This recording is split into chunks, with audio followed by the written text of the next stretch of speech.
What's going on YouTube? Future Trade here. So this video, I didn't really I don't think I got to explain it too properly on what was going on. So I'm just gonna explain it right now. This whole video was shot through BTS on the iPhone 16 Pro Max in log, not Apple ProRes log, but using the Blackmagic camera app to get H.265, so the compression rate will be much more low. So the file size will be much more lower. And I would say half of it was shot on the 24mm, the actual the main lens, and then some of it was shot, a lot of it was shot on the 13mm. You'll be able to notice that big difference in noise pattern and things like that. But yeah, let me know what you guys think for the video, the audio. Now that I got a great BTS camera, I'm gonna be using a lot more, way more than I was using my other phone, because it was regular iPhone 14 Pro Max, so you wasn't able to shoot in log. But now we got it, so I'm excited.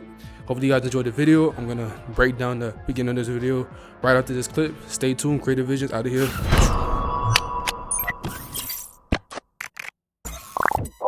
Ooh, check it back. Alright, so what's going on YouTube? We are in the studio today. We're doing a shoot with India car.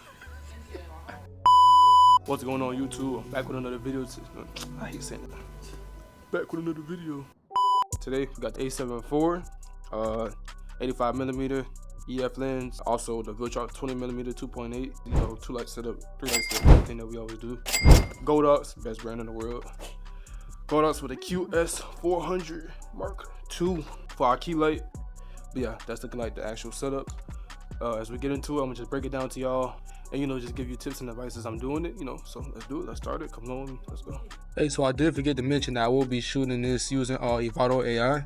If y'all don't know what Evoto AI is, it's one of the best probably video editing, photo editing apps, and it allows you to shoot tethered. So right now I'm just connecting my A7 IV Type-C to my camera, and I'm able to, every time I get a shot, you're able to see the camera, you're able to see what's going on the screen.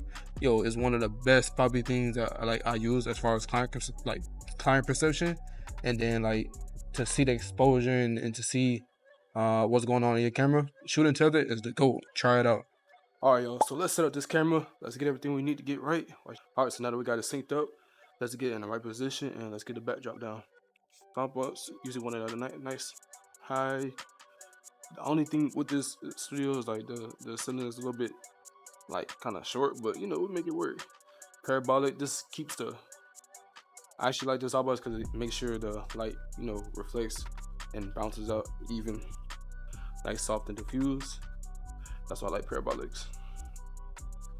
Honestly, I may not need an edge light, but I may need a fill light. I'll be honest. Fill light is definitely needed. That's why you use things like V flats, or you use these bad boys to get rid of the dark shadows under the chin, things like that. So we'll see. If I need it, I'll use it. All right, so for our settings, we are gonna shoot. We're gonna try 200 shutter speed. Let's go 7.1, 8.1. Let's go 8.1 just to get everything nice and focused and nice and sharp. ISO probably 400 should be good. We're gonna just test how that look. And then flash is at full power. Let's bring it down to 1/8.07, and that should be good. Once you get here, let's see. All right, so let's get into it. Let's be honest. This lens is pretty trash. Do not use this lens. This is the 13mm ultra wide angle lens. I did not know it was this bad in low light. I would definitely recommend, if you use this broad daylight where it's nice and exposed. Do not be a fool like me. Do not use this for your wide angle BTS. This is bad. The 24mm looks much better and much cleaner. Yo, do not use this lens. I did not know it was gonna look this bad. Do not use this lens. For two shots. So yeah, give me that. 3, 2, 1, boom. Chin up a little bit. Yeah, a little bit down a little bit, just to sweat it out. All right, so now we are recording the screen. Yeah, I gotta use. If I had somebody here, they'll hold the light up like this, or on the side, to get rid of them shadows. Remember them shadows those AFs? Hold on, let's do a little test difference. And we're gonna make sure that light goes more into that softbox. That light bouncer. Yeah. What is light? Huh? Right there. When I flash it. So as y'all can see now, let me see. Now our left side of our face should be filled in more. Oh, it's not showing me on the screen. All right, hold on. Let me see something quick. Hold on. It should be in less shadow than before. Okay, yeah, big difference. It could be a little bit closer though. Let's get this shot in. Dang. You good? You looking uncomfortable. Try to like loosen it up a little bit. There you go. All right. 3, 2, 1. Boom. Perfect. Boom. Yep. And then give us like a give us some sass. Let's add some sass. That's to what it. the tools will come in. My hands can't really do that. True. But I do like. Wait, keep your eyes open. God dang. The country. I'm glad we spoke before. Oh no, I want to let you know. Oh, that looks cute. Something like that. That's what I was saying. Yeah, keep your eyes open. Like, let's do that again. Hold on. 3, 2, 1. Yeah. Oh yeah, move your hair. It's not. Yeah. Yeah. Boom. 3, 2, 1. Perfect. Yep.